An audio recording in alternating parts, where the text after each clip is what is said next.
আল্লাহ পাক রব্বুল আলামিন বলেন যে সমস্ত মানুষ নেককার তারা মৃত্যুকে ভয় করে না, আর যে সমস্ত মানুষ বদকার কাফির কুফার অপরাধ করে জালিম জুলুম এই সমস্ত মানুষে মৃত্যুকে ভয় করে, তারা মৃত্যুর জন্য বিভিন্ন রকমের পায়তারা চালায় যে মৃত্যু না হওয়ার জন্য। কিন্তু আল্লাহ পাক রব্বুল আলামিন বলেন, গোলাম তুমি যত পায়তারা করো না কেন, যত ফন্দি করো না কেন, তুমি মৃত্যু থেকে বাঁচা তোমার জন্য সম্ভব হবে না। তোমার পূর্বে পুরুষ কেউ এই পৃথিবীর মধ্যে থাকতে পারে না, থাকছে না, থাকতে পারবে না, তুমিও থাকতে পারবে না। এই জন্য তোমরা যদি মৃত্যুর জন্য বেশি বেশি স্মরণ করো, মৃত্যুকে স্মরণ করো, আকসিরুজ যিকরা হাজিম আল মাউত, অর্থ হলো তোমরা যদি আকসিরুজ যিকরা হাজিমিল লাজ্জাতিল মাউত, তোমরা যদি মৃত্যুর কথা বেশি বেশি করে স্মরণ করো, তাহলে তোমাদের জন্য আল্লাহ পাক রব্বুল আলামিন এই মৃত্যুর কথা স্মরণ করার কারণে তোমাদেরকে আল্লাহ পাক রব্বুল আলামিন এর দ্বারা স্বাদ অনুভব করাইবেন। মুহাদ্দিসিনে কেরাম বলতেছেন, মানুষ যতবার মৃত্যুর কথা, মানুষ যে মৃত্যুর কথা জানে, এই মৃত্যুর কথা যদি অন্য অন্য জীবজন্তু প্রাণী জানত, তাহলে মানুষের জন্য কোন জীবজন্তু সবল পাইত না। শুধুমাত্র তারা মৃত্যুর ভয় এবং চিন্তায় শুকাইয়া যাইত, তাদের শরীরের মধ্যে কোনো মাংস থাকতো না। উদাহরণ হিসাবে এক্সাম্পল হিসাবে একটা গরু যদি জানতো যে আমি একদিন মৃত্যুবরণ করব, তাহলে ওই গরুটা মৃত্যুর চিন্তায় সে আপনার তার শরীরের মধ্যে মাংস এক বিন্দু পরিমাণ থাকতো না।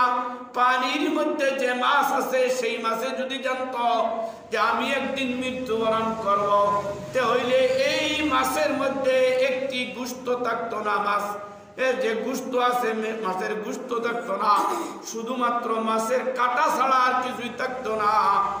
এই জন্য আল্লাহ পাক রব্বুল আলামিন বলেন, গোলাম তুমি যদি মৃত্যুর কথা স্মরণ করো বেশি বেশি, তুফাতুল মুমিনিল মাউত, মুমিন মৃত্যু তার জন্য উপহার স্বরূপ। তুফাতুল অর্থ হলো মৃত্যু উপহার স্বরূপ। হযরতে আয়েশা সিদ্দিকা রাদিয়াল্লাহু তাআলা আনহা হইতে বর্ণিত, হযরতে আয়েশা সিদ্দিকা রাদিয়াল্লাহু তাআলা আনহা একদিন জিজ্ঞাসা করলেন, ইয়া রাসূলুল্লাহ, ইয়া হাবিবাল্লাহ, কিয়ামতের ময়দানে শহীদদের মর্যাদা আল্লাহ পাক রব্বুল আলামিন অনেক অনেক গুণ বৃদ্ধি করে দিবেন, এই শহীদের মতো মর্যাদা কারা পাবে? প্যারা নবী মুহাম্মদ রাসূলুল্লাহ সাল্লাল্লাহু আলাইহি ওয়াসাল্লাম জবাব দেন, ও আয়েশা সিদ্দিকা রাদিয়াল্লাহু তাআলা আনহা, আমার উম্মতের মধ্যে যারা প্রতিদিন কমপক্ষে 20 বার মৃত্যুর কথা স্মরণ করবে, ওই ব্যক্তিকে আল্লাহ পাক রব্বুল আলামিন কিয়ামতের ময়দানে তাকে শহীদের মর্যাদা দান করে দিবেন। কয়বার? কমপক্ষে 20 বার যারা মৃত্যুর কথা স্মরণ করবে, ওই ব্যক্তির জন্য আল্লাহ পাক রব্বুল আলামিন শহীদের মর্যাদা দান করে দিবেন, শহীদের মর্যাদা দান করে দিবে। আল মাউতু কাফারাতুন লিকুল্লি মুসলিমিন, আল্লাহর রাসূল সাল্লাল্লাহু আলাইহি ওয়াসাল্লাম বলেন, মুমিন ব্যক্তির জন্য আল মাউতু কাফারাতুন লিকুল্লি মুসলিমিন, প্রত্যেক মুসলমানের জন্য তার মৃত্যু গুনাহের কাফারা হয়ে যাবে। অর্থাৎ মৃত্যুর কারণে তার জিন্দেগীর সমস্ত গুনাহ আল্লাহ পাক রব্বুল আলামিন মাফ করে দিয়ে দিবেন। মুহাদ্দিসিনে কেরাম বলতেছেন, মুফাসসিরিনে কেরাম তাফসীরের কিতাবের মধ্যে উল্লেখ করে বলতেছেন, ওই ব্যক্তি কবিরা গুনাহ করতে হবে না, কবিরা গুনাহ থেকে বাঁচতে থাকবে। কবিরা গুনাহ থেকে যদি বাঁচতে পারে এবং বড় বড় অপরাধ, জুলুম, হাজারির নির্যাতন, যত রকমের অপরাধ আছে, এই সমস্ত বড় বড় অপরাধ থেকে যদি ওই ব্যক্তি বাঁচে, তাহলে ওই ব্যক্তির মৃত্যুর সাথে সাথে তার যত ছোট ছোট গুনাহ আছে সমস্ত গুনাহ আল্লাহ পাক রব্বুল আলামিন মাফ করে দিয়ে দিবেন। কাফা বিল মাউতে ওয়াজিআ, আল্লাহর রাসূল সাল্লাল্লাহু আলাইহি ওয়াসাল্লাম বলেন, মানুষের মৃত্যু তার জন্য নসিহত এবং তার জন্য একটা উপদেশ হিসাবে দাঁড়ায়। হযরতে উমর রাদিয়াল্লাহু তাআলা আনহু হইতে বর্ণিত, তিনি বলেন, আমি রাসূল করিম সাল্লাল্লাহু আলাইহি ওয়াসাল্লামের সাথে কাছে দেখা করলাম 10 জন সাহাবী। ওই 10 জন সাহাবীর মধ্যে আমি সবচেয়ে শেষে আসলাম। আসার পরে একজন আনসারী সাহাবী আল্লাহর রাসূল সাল্লাল্লাহু আলাইহি সাল্লামকে জিজ্ঞাসা করলেন, ইয়া রাসূলুল্লাহ, ইয়া হাবিবাল্লাহ, আপনার উম্মতের মধ্যে সবচেয়ে সম্মানী কোন ব্যক্তি, সবচেয়ে ইজ্জতি কোন ব্যক্তি?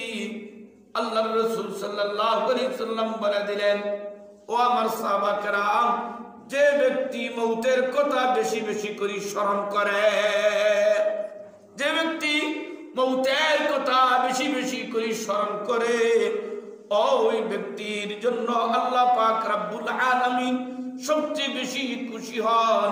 কেন খুশি হন? বলে ওই মৌতের কথা স্মরণ করার কারণে একদিকে ওই ব্যক্তি দুনিয়া বর্জন করবে, অপরদিকে ওই ব্যক্তি আখিরাতের দিকে তার মন ধাবিত হবে, নেক আমল করবে, বদ আমল বর্জন করবে, দুনিয়ার মহব্বতকে সে লাথি মারবে। হযরতে আয়েশা সিদ্দিকা রাদিয়াল্লাহু তাআলা আনহার কাছে এক মহিলা আসিয়া জিজ্ঞাসা করলো, আম্মা জান আয়েশা সিদ্দিকা রাদিয়াল্লাহু তাআলা আনহা, আমার অন্তরটা শক্ত হয়ে গেছে, আমার অন্তরে আল্লাহর কথা স্মরণ হয় না, আমার অন্তর কাঁদে না, আমি কি করতে পারি? আম্মা জান হযরতে আয়েশা সিদ্দিকা রাদিয়াল্লাহু তাআলা আনহা বললেন, ও আল্লাহর নবীর সাহাবী মহিলা, তুমি বেশি বেশি করে মৌতের কথা স্মরণ করো, তুমি বেশি বেশি করে মৌতের কথা স্মরণ করো। मौत जिस दिन आ गई हो दुनिया के हालत क्या हुई, मौत जिस दिन आ गई हो दुनिया के हालत क्या हुई, रूह तन से उड़ गई हो मुर्दा के हालत क्या हुई। আল্লাহর গোলাম, মৌত যখন আসবে তখন আপনি আপনার অন্তর থেকে আত্মা চলে যাবে, আত্মা যখন চলে যাবে তখন শুধুমাত্র আপনার বডি থাকবে, ওই বডিকে মানুষ লাশ বলা শুরু করবে।